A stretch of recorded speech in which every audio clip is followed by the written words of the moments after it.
Hi everyone, my name's Pieta Valentine.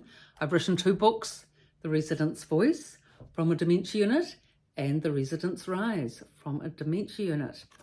Now today's session is on mum's feet and foot care for your mother or father at a dementia unit. So say it's your mother, she's in her mid-80s, she's getting on, she's always had a bit of trouble with her feet with verrucas and ingrown toenails. So you're just needing to keep an eye on that. I mean, most people, when they get into their mid-80s, late 80s, are getting some problems with their feet, whether it's verrucas or bunions or ingrown toenails or, flat arches, or so many things can go on with your feet. And, if your feet, are not in working order, then your walking's affected. And then if you've got pain in your feet, especially if you get a verruca at the ball, under the ball of your foot, you're pressing down on that when you're weight bearing with your walking. So it's painful on every step. And if that's the case, then you can sort of get a sore hip out of it.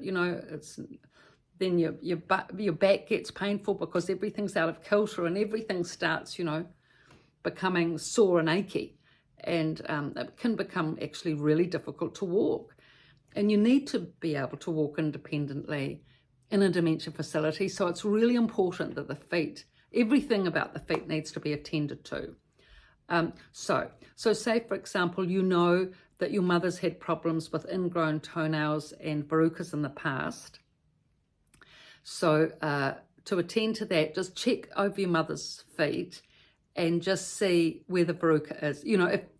Press on the point over the base of the feet and see if you can find the point where the verruca is that she's had in the past. And then if she says, it's painful on that point, you can be pretty sure that's the point. Compare that to the other foot, which if that's pain-free, you can pretty much say that you've got the right place. Then go to the nurse and explain, your mother's had problems with verrucas before and you're pretty sure she's got one now. It's pretty tiny, it's hard to see, but you've pressed it there and it's sore. And she's having difficulty walking, and could she see the chiropodist? And could the appointments be regularly, every 6 weeks, so that these issues can be attended to along with her ingrown toenails? So not a very savoury topic, all of this, but very important nevertheless. One just has to approach it practically. Okay, so you've got the chiropodist in place, that's good. She's going to have a verruca attended to. Explain to your mother, look mum, I know you're having problems with walking. It's because you've got that old verruca is coming back at the base of, under the base of your toe. That's why it's difficult when you press into it. And also your ingrown toenails on your left big toe is giving trouble. So I booked the chiropodist. They're coming in a week and all that will be cleared up. So, you'll be able to walk better and you won't have the pain. That would be good if I can get that pain out of my foot. It is causing problems. So that's it. You've got one problem out of the way. Okay. And just, blisters and, flat feet, you can't really do quite so much about that. But, blisters, infections, pressure areas, so much can go on. And unless the feet are looked at regularly, they can really easily go missed. It can easily be missed, quite easily. I've seen quite a number of, sites actually with big sort of boils even on the toes and infections, and you wonder how they can be missed, but they can be. So it's important that you take the time to check this over with your mother. Now the next thing is shoes. Shoes are such an important facility for your mother in the wardrobe, the most important item in the wardrobe. And it actually takes some research and effort and time to put into getting the right pair of shoes. I mean, if your mother's always had like Hush Puppies shoes in New Zealand, that's a well-known brand for elderly women to get, hush puppies, they're solid, they've got good support, and she's found those comfortable in the past. Chances are they'll be fine for the future. But just check that it does work for her. Put them on, do a couple of lengths of the corridor in the new hush puppy shoes, and see if her gait, and say she's been to the chiropodist now, so the verrucas are out, the ingrown toenails are cut, so she should be fine as she can be with her feet. So you've got the new pair of shoes, you put them on, get her to do a couple of lengths.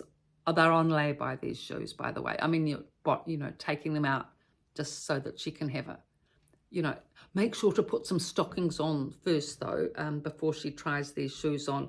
I don't know if they do this overseas, but in New Zealand, they still let you take the shoes out on APRO, they call it. I think it's APRO.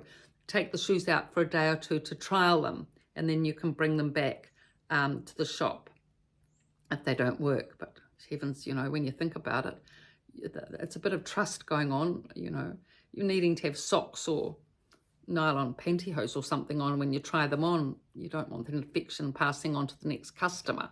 Anyway, so you've got these shoes on, Mum. She's going up and down the corridor. You're looking at her feet. You're looking at her gait. Is she, are the hips aligned? Is the spine as straight as it usually is? Is she comfortable? So she's on the walker, which is, always makes things stiffen up a bit anyway, rather than just walking upright and independently. But if you can see that her gait and her walking is as stable and as strong and as well balanced as it usually is, her usual style, that's a good sign.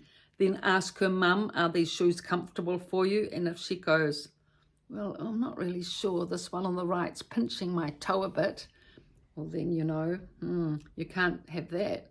So hopefully you bought another couple of pairs to try on. Then with the third pair, you go up and down the corridor again, ask her, how are these feeling? Oh, this one's a lot better, dear, no pinching in my toe.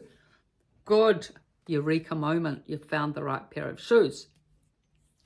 Making sure that there's a good grip underneath the sole, so that when they're on the bathroom floor or in the kitchen where there's lino, there's no slipping. Remembering that water can get spilt, all sorts of things go on in a dementia unit.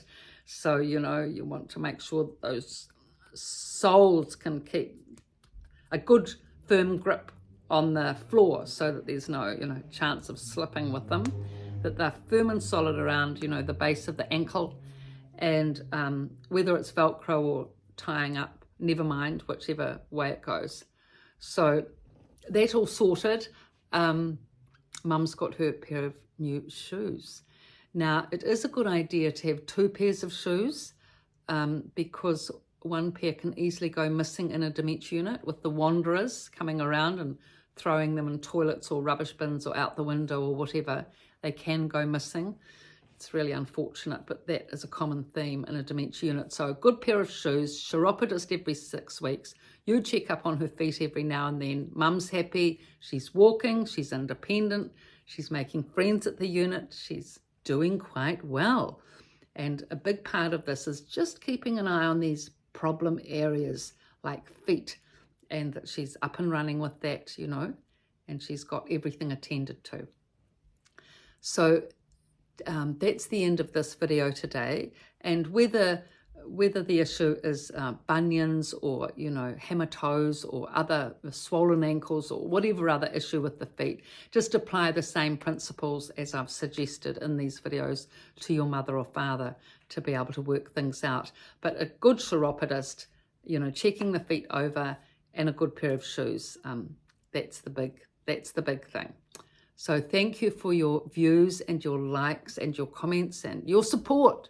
That's the big thing. This, for this getting the word out or the voice out for these people, these residents in these dementia institutions. The more we can do for them, the better. Thank you very much.